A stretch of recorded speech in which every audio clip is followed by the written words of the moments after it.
Essa semana eu estava conversando com uma pessoa e creio que isso vem tudo a calhar com essa questão também, muito do que a gente tem vivido com a América Latina também. E a gente estava conversando sobre diversos fatos ou tentativa de uma conversa trabalhando alguns elementos da teologia aplicada no cotidiano da gente. O cotidiano da gente cada vez está mais confuso, o cotidiano da gente cada vez está mais turbulento, o cotidiano da gente cada vez está mais como a Bíblia afirma que vai ficar. Essa visão otimista do mundo não é bíblica.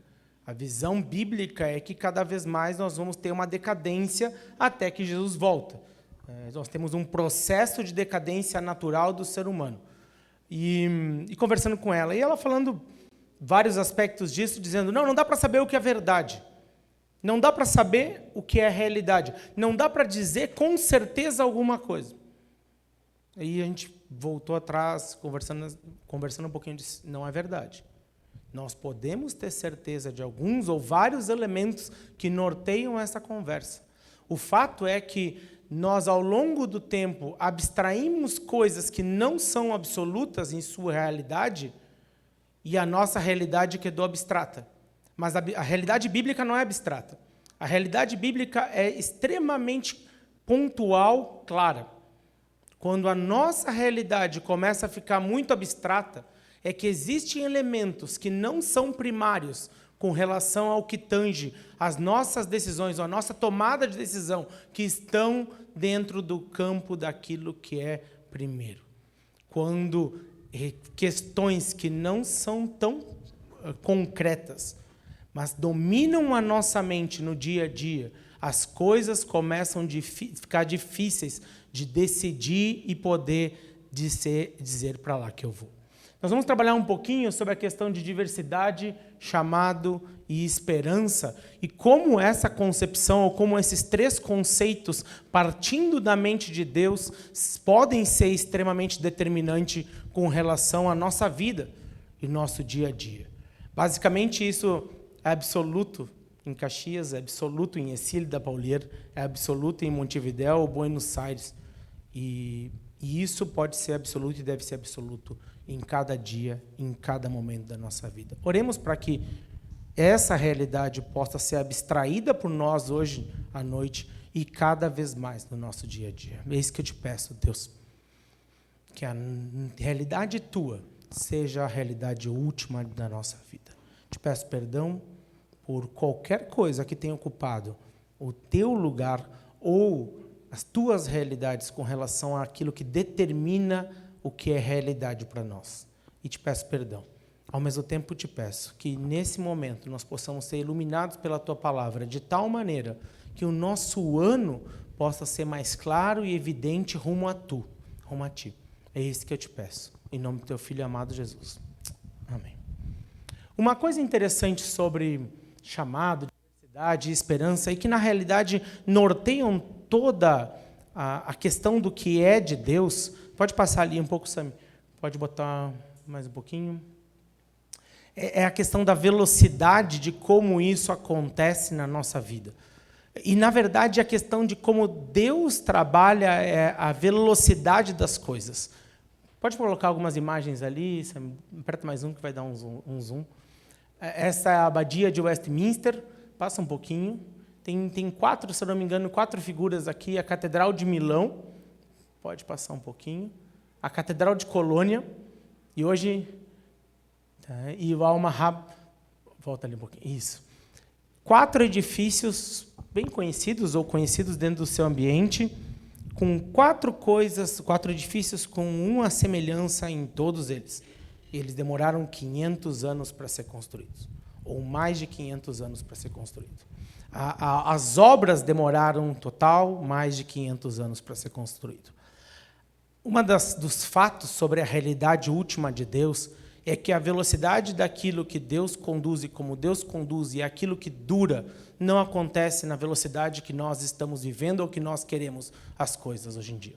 Tudo que normalmente acontece numa velocidade extremamente rápida, ao longo do tempo, se você lembrar aqueles aficionados que caçaram um Pokémon por aí, né? Ou quantos aplicativos, é aplicativo que vem, aplicativo que vai, coisas que vêm rápido, algumas delas conseguem se estabilizar, mas normalmente demora muito tempo.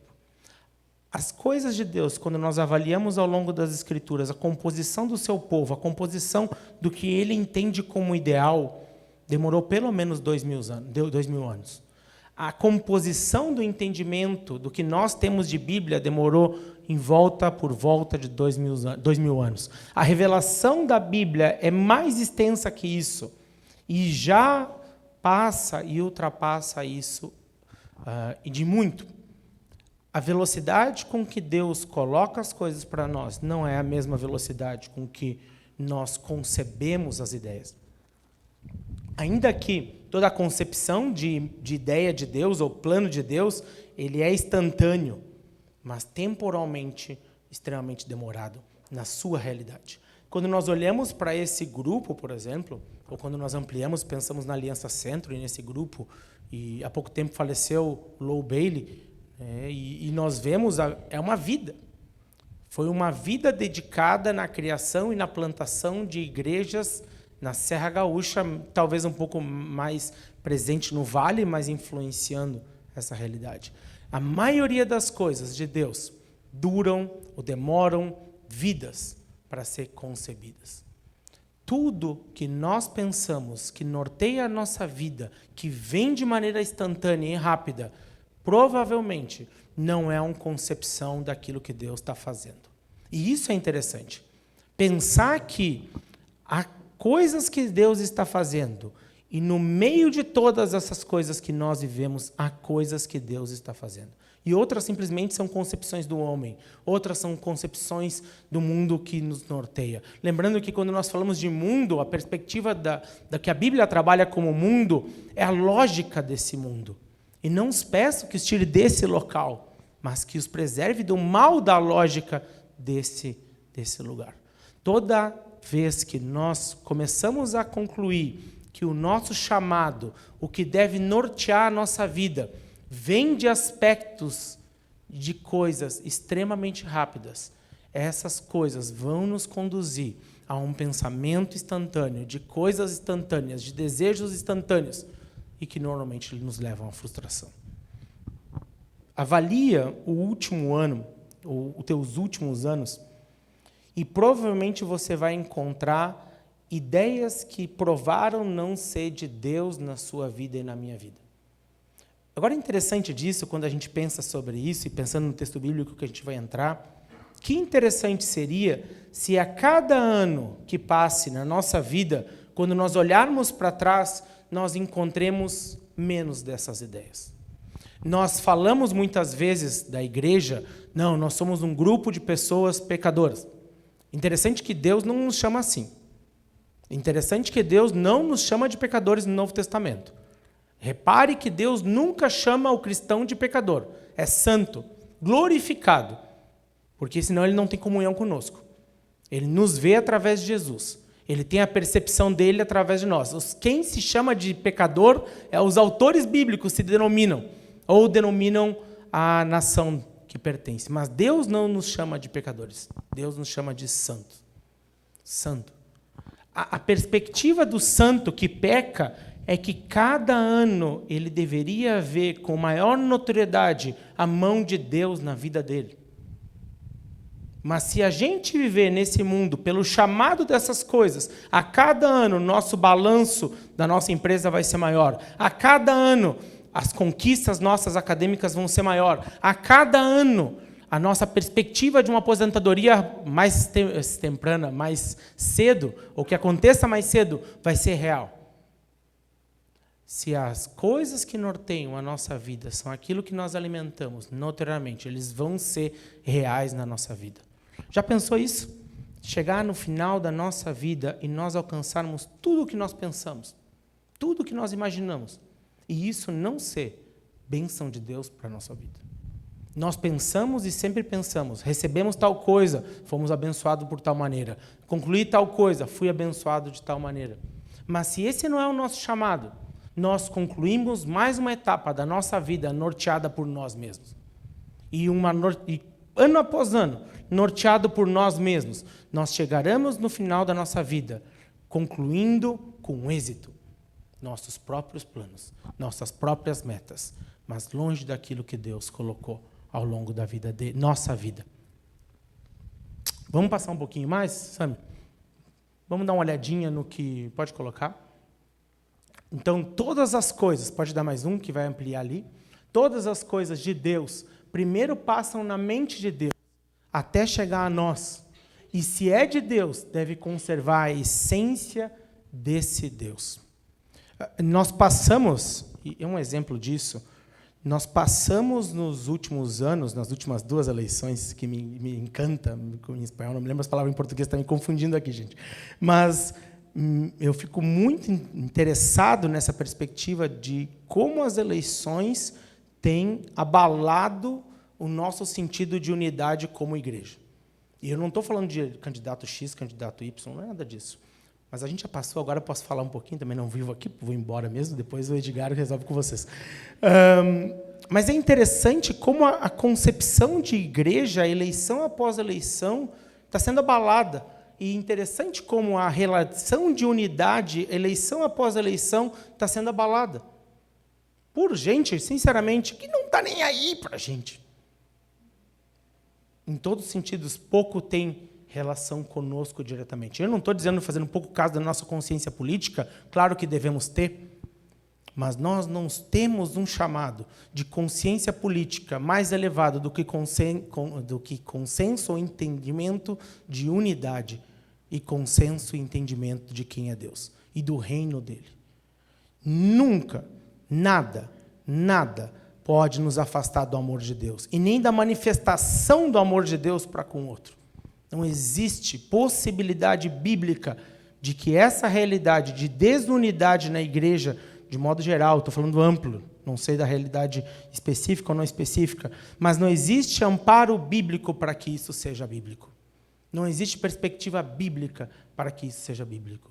Se nós vivêssemos um suposto avivamento que nós vivemos com um candidato, com outro candidato, o inferno com outro, tudo isso, as coisas começariam com pedidos de perdão e acerto de contas entre nós. Todo o avivamento bíblico, e aí vamos falar daqui a pouco dos jovens que ficaram lá uma semana, ou não sei como é que acabou aquela história, perdi o conceito da universidade, perdi as notícias, louvando a Deus. E se é de Deus, e eu espero que seja, no final disso vem acompanhado de arrependimento e acerto de contas e unidade. Todo o movimento de Deus, ao longo da história, todo o avivamento foi marcado por unidade. Essa é a marca do avivamento de Deus. Nunca foi por nenhuma questão política, nunca foi por nenhuma pessoa que resolveu as questões, senão o próprio Jesus. E eu digo isso dos dois lados, de como for, eu não estou falando de um, de outro específico, mas toda a nossa esperança depositada em uma pessoa vai nos levar a senso de chegamos lá. O nosso candidato ganha, o outro candidato ganha, e o nosso empenho daqui a pouco reflete nisso. Mas junto nisso, hoje a igreja brasileira, literalmente, em vários aspectos, acaba dividida. Isso não é de Deus. Isso não pode ser de Deus. Toda vez que existir um movimento de Deus, vai ser caracterizado pela unidade e pela maneira de Deus. E a gente está trabalhando lá no Uruguai, dia após dia, pensando coisas, trabalhando coisas, e aí alcança uma pessoa, trabalha uma, dá muito trabalho, demora muito tempo, acontece uma coisinha, outra coisinha. Mas se não for do jeito de Deus, não é de Deus. Não é só falar de Jesus. Não é só ir trabalhar. Não é só fazer alguma coisa. É o que eu faço e como eu faço. E esse deve ser o escopo e a relação com o nosso chamado, com a nossa perspectiva de diversidade e a esperança. Vamos dar uma olhadinha em Atos 13, nós vamos fazer um paralelo entre esses dois textos, Atos 13 e Atos 16, a consequência dessa perspectiva.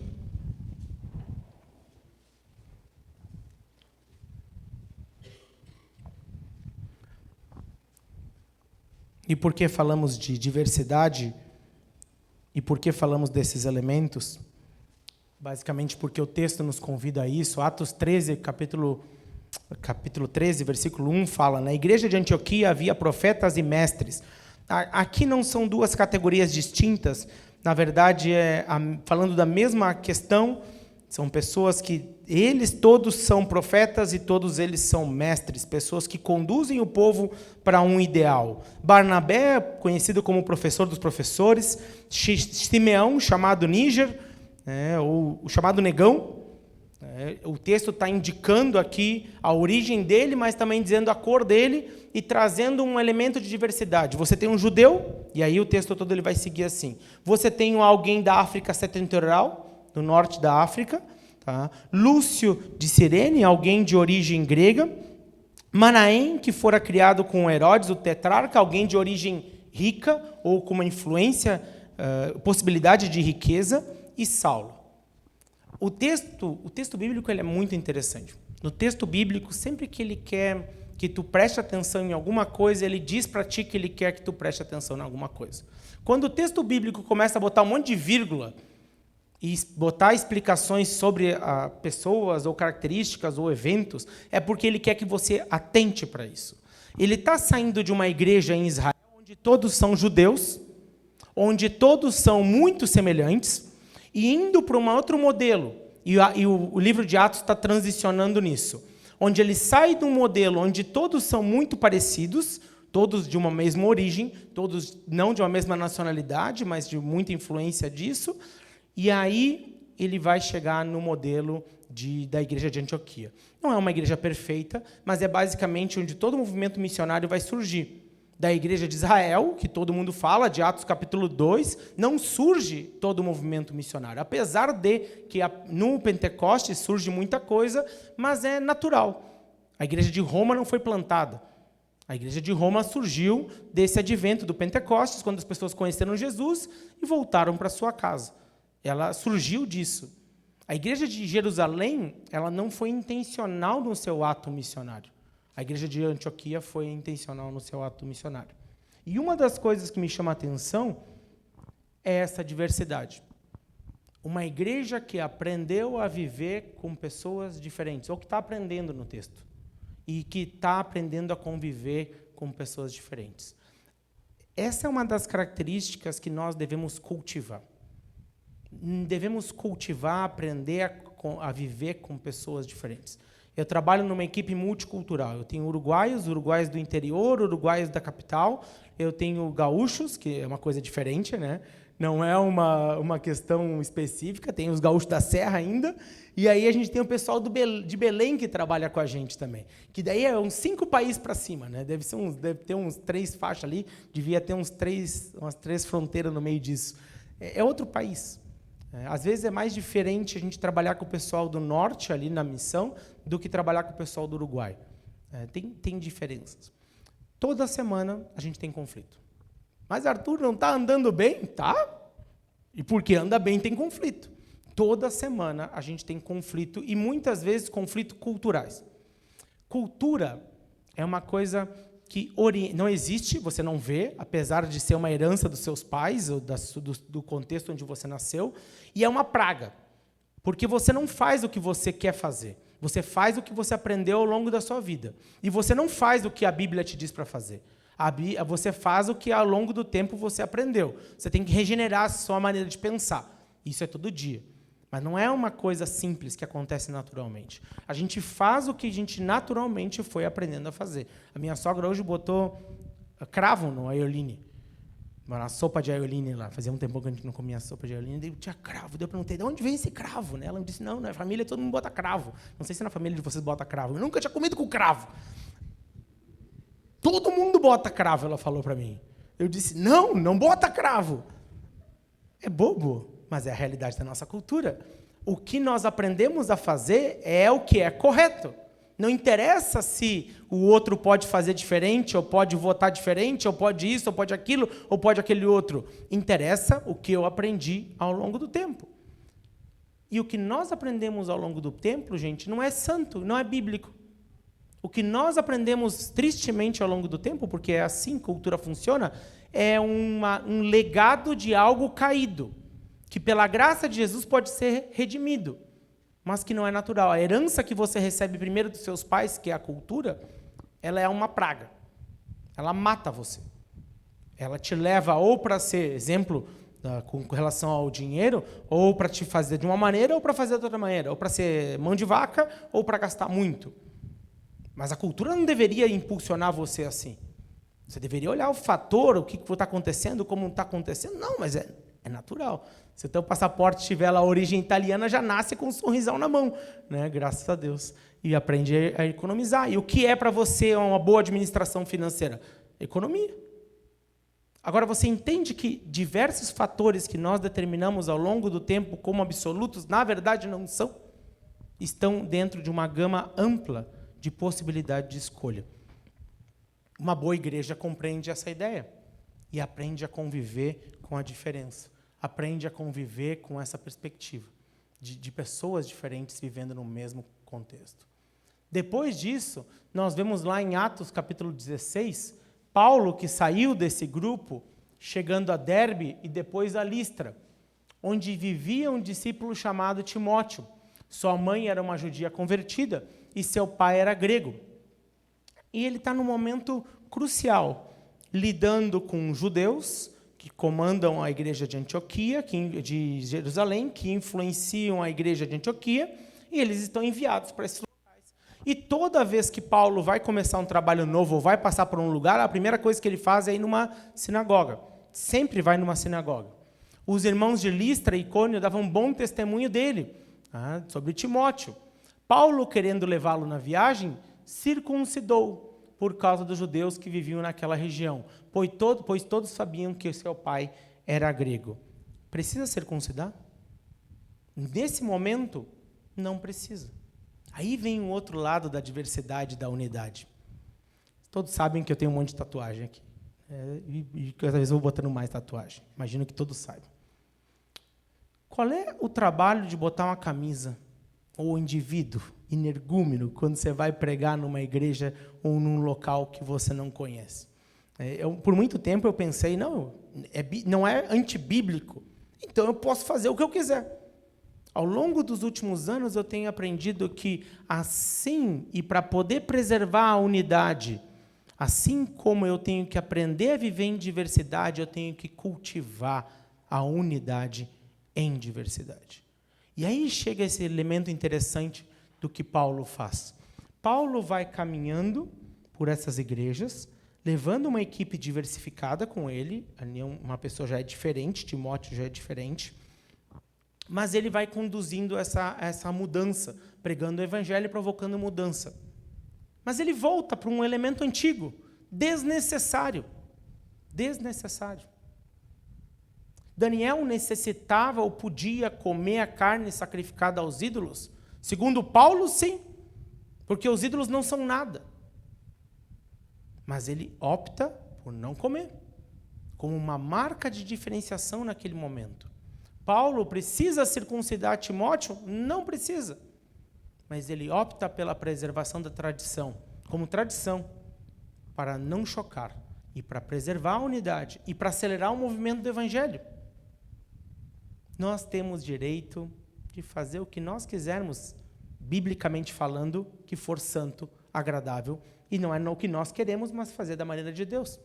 Mas liberdade em Jesus, e lembre sobre isso e pense sobre isso, é uma pessoa, naquele momento, Deus Todo-Poderoso, não encarnado, que tem o direito de fazer tudo o que ele quiser, Jesus antes de todos os tempos. E o que ele faz? Ele limita a sua existência, ainda que não limite o seu poder, ainda que não limite a sua existência, mas ele limita a agradável forma de não ter forma, e tem forma. Jesus precisa encarnar? Não precisa. Mas Deus nunca seria bondoso em totalidade. Deus nunca seria amoroso em totalidade e não preservaria a justiça em totalidade. Quando nós pensamos na questão da unidade e quando nós pensamos na questão da diversidade, a diversidade não determina o que é o ideal. A unidade determina o que é o ideal. O grupo constantemente tem que aprender a respeitar o outro, ainda que não seja em todos os elementos necessário, mas que para manter a unidade, sim, é necessário. Unidade não é algo, e nós vemos no nosso casamento, ou na tentativa de manter a unidade no nosso casamento, ou na nossa família, se você não é casado, não é algo automático. Não é algo automático. A gente está casado, eu e a P há 16 anos. Pepita mudou nesses anos. O Arthur mudou nesses anos. As pessoas que casaram lá atrás são diferentes. Ah, mas nós sabíamos que isso ia acontecer? Não sabíamos. Não sabíamos. Não sabíamos em todos os detalhes as mudanças que nós seríamos. Nós somos hoje, dentro da nossa casa, em diversas maneiras muito diferentes do que nós seríamos se tivéssemos permanecido no Brasil. Mudou. Mudou. Nós mudamos. Nós não somos mais as mesmas pessoas. Nenhum de nós vai ser sempre a mesma pessoa, negativamente e positivamente. Mas a unidade nos chama, então, a fazer um esforço a mais pelo outro e ajudar ele a continuar pertencendo a esse grupo, núcleo familiar ou igreja, como família de Deus. E a unidade, então, nos chama a pensar diferente ao longo do tempo.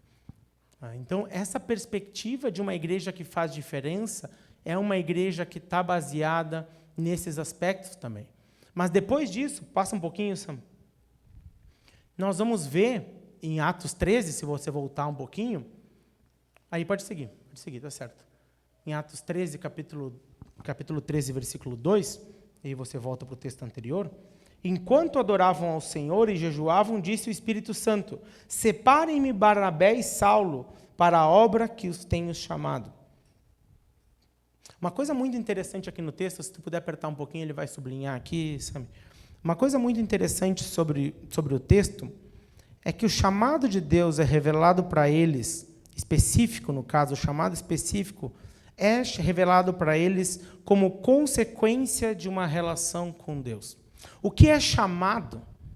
Chamado é alguém, no caso Deus, gritando para nós, ou falando de voz alta, talvez um pouco distante muitas vezes, mas dando uma clareza ou dando uma direção para nossas vidas, por toda a nossa vida. Por toda a nossa vida. Chamado é alguém distante, perto, dizendo para nós, vai por ali, ou vem por aqui. Toda a perspectiva do que é o que deveria ser o ministério nosso, e o ministério, eu estou falando da nossa vida, o ministério é a nossa vida. Deus é a nossa busca, mas o ministério é a nossa vida. Por que estamos aqui? Por que estamos aqui? Por que não estamos com Deus hoje? Porque temos um ministério.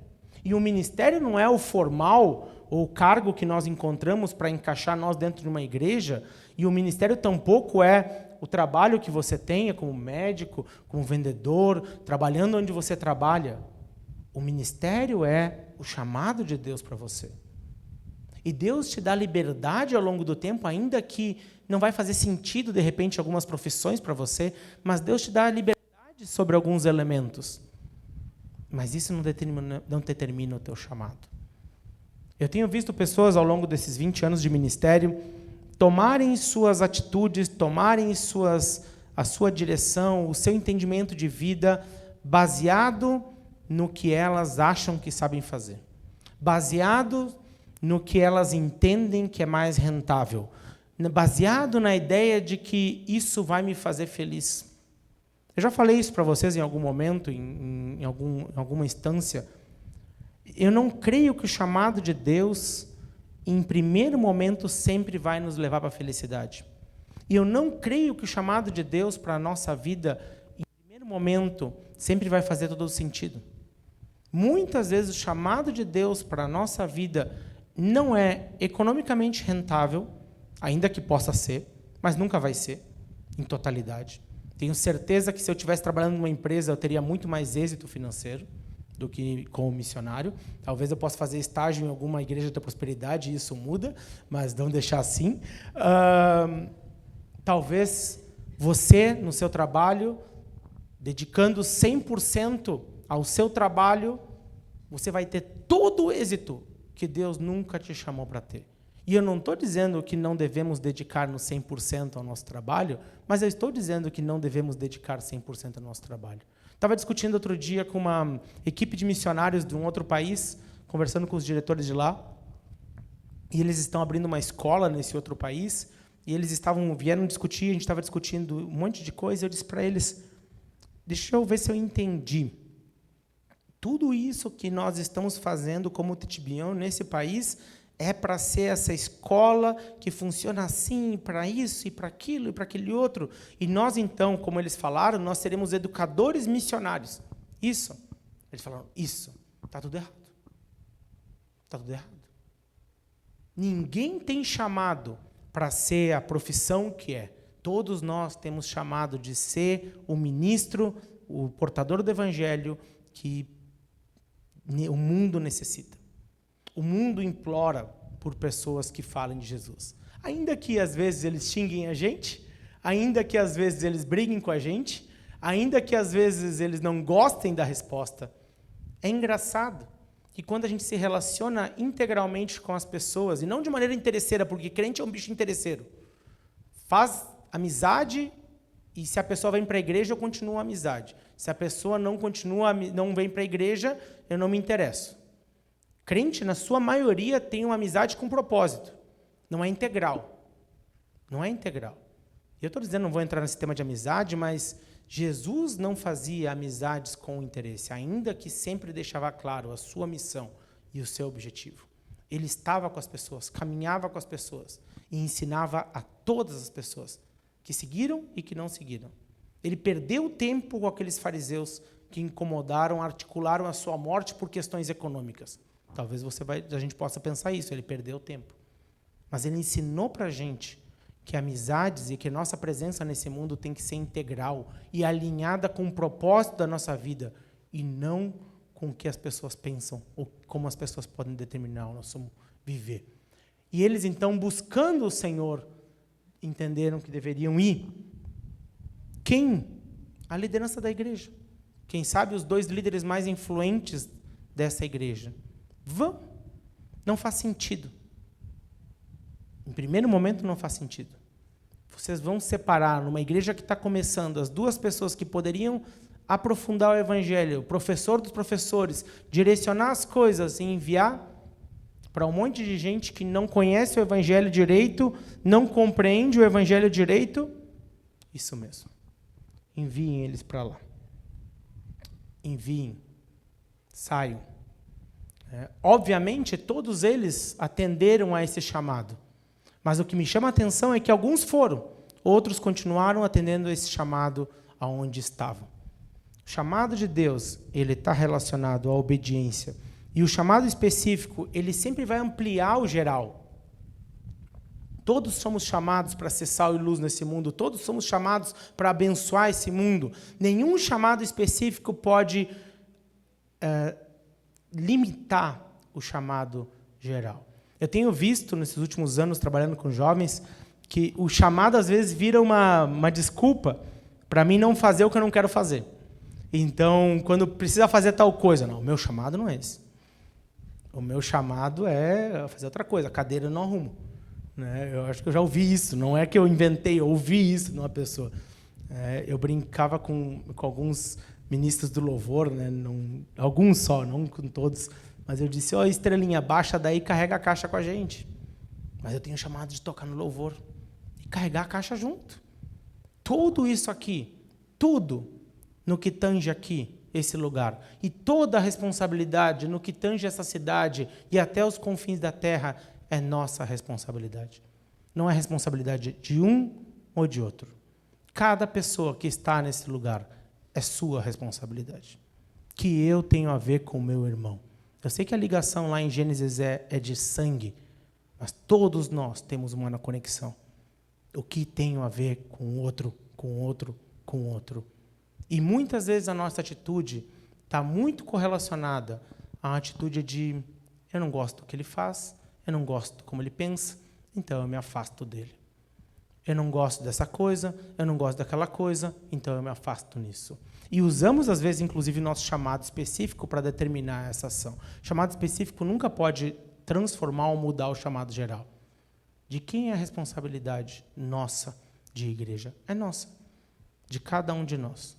De cada um de nós que está envolvido nisso. Pode passar ali, Sam. Na sequência, lá em Atos 16, nas cidades por onde passavam, transmitiam as decisões tomadas pelos apóstolos e presbíteros em Jerusalém, para que fossem obedecidas. Assim, as igrejas eram fortalecidas na fé e cresciam em número a cada dia. Chamado de Deus, e aí a gente vai compondo essa esfera do que nós falamos no início do nosso tempo, que falamos sobre a perspectiva de ser chamado e, ao longo do tempo, obedecer a Deus e poder ver na nossa vida crescimento. O chamado de Deus sempre passa pela obediência.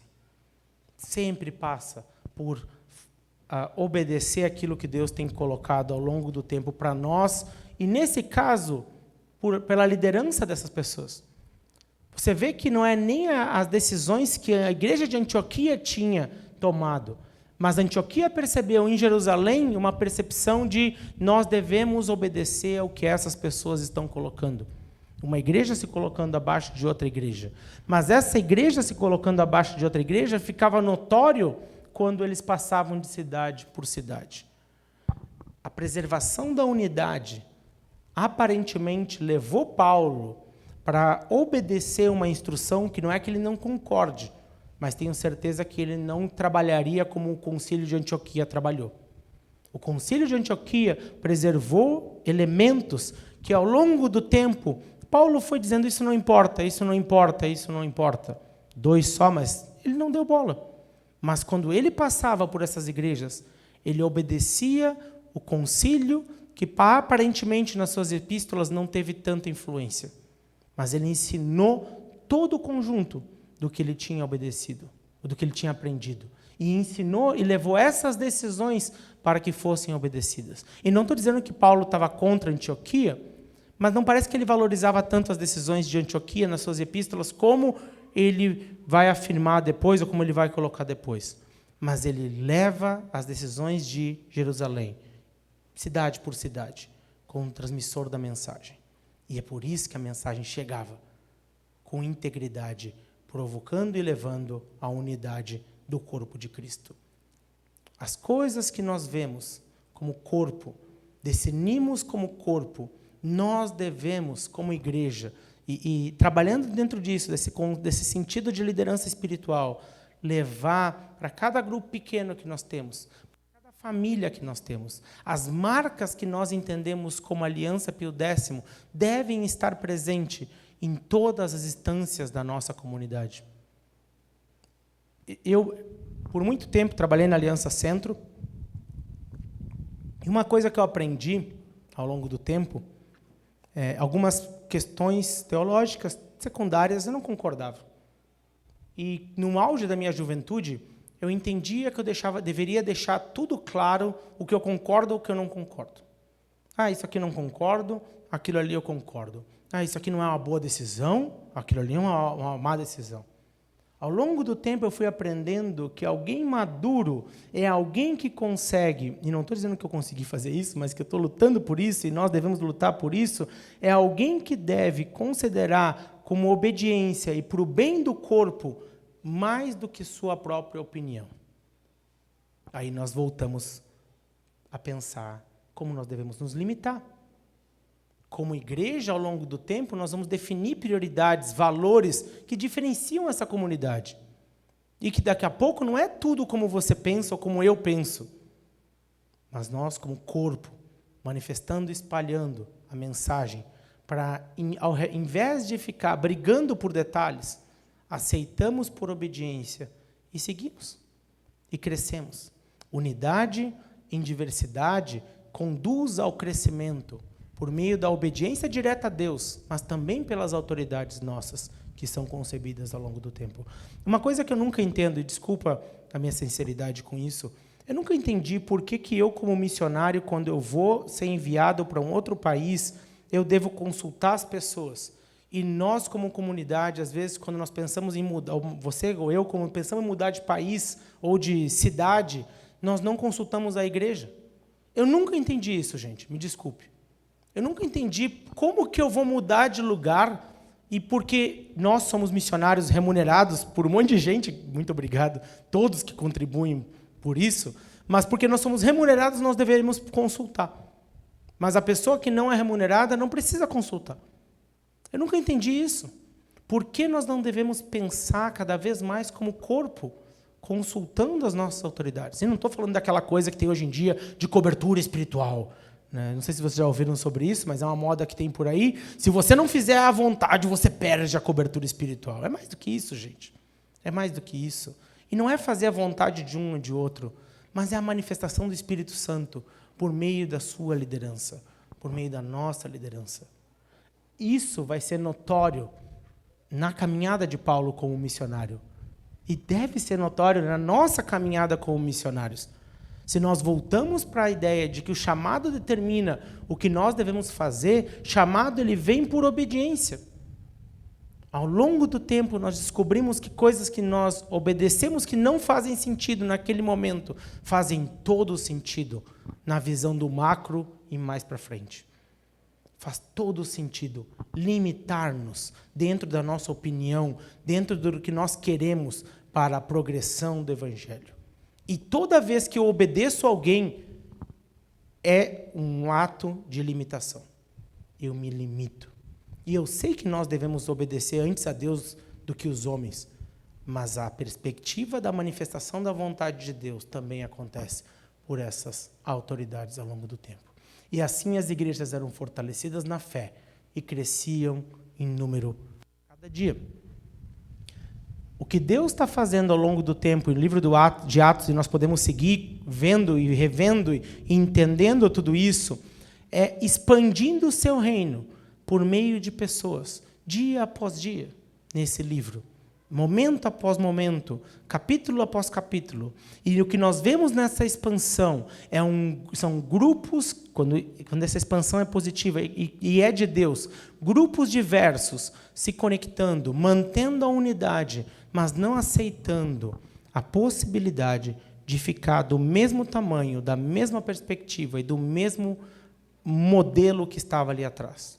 O que nós vemos no livro de Atos também é uma aceitação dos mais antigos pelos novos e os novos aprendendo a respeitar os mais antigos. O que nós vemos no livro de Atos é as pessoas se colocando um abaixo do outro, não porque a outra pessoa é melhor que nós, mas porque Deus já está trabalhando na vida dela há tanto tempo e eu dou a possibilidade de que ela possa me ajudar a discernir a vontade de Deus melhor do que sozinho.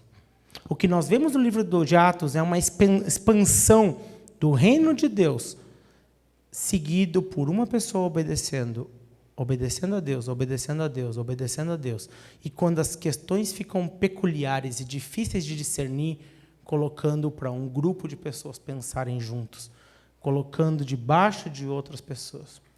O que nós podemos ver na nossa vida, e que pode ser a marca da nossa vida, é uma vida de sucesso e uma vida bem-sucedida aos nossos olhos, mas que jamais foi marcada, se não foi marcada pela obediência, se não foi marcada pelo sentido de corpo, se não foi marcada pela unidade, se não foi marcada por limitar os nossos direitos, jamais uma vida bem-sucedida aos olhos de Deus. E Deus não trabalha, Ele não trabalha esse conceito de bem-sucedido na palavra. Poucas vezes felicidade e sucesso. Ele trabalha a fidelidade. Fidelidade. E o que nós vemos, então, esses dois capítulos em paralelo, são pessoas diversas, compreendendo a vontade de Deus, obedecendo a essa vontade e mudando o mundo como nós conhecemos. Esses movimentos foram o que deu origem a todo o movimento de evangelismo que conduziu o mundo a, inclusive, mudar o seu calendário e considerar o calendário a partir do nascimento de Jesus. Nem todos os países, nem todos os lugares, mas grande parte do mundo hoje considerando Jesus como um marco entre antes e depois. e os fatos como antes e depois. Porque um grupo de pessoas obedeceu, considerou seu chamado, viveu em diversidade, não concordando o tempo todo, não concordando, mas obedecendo e tentando progredir e servir a Deus nesse reino. Oremos.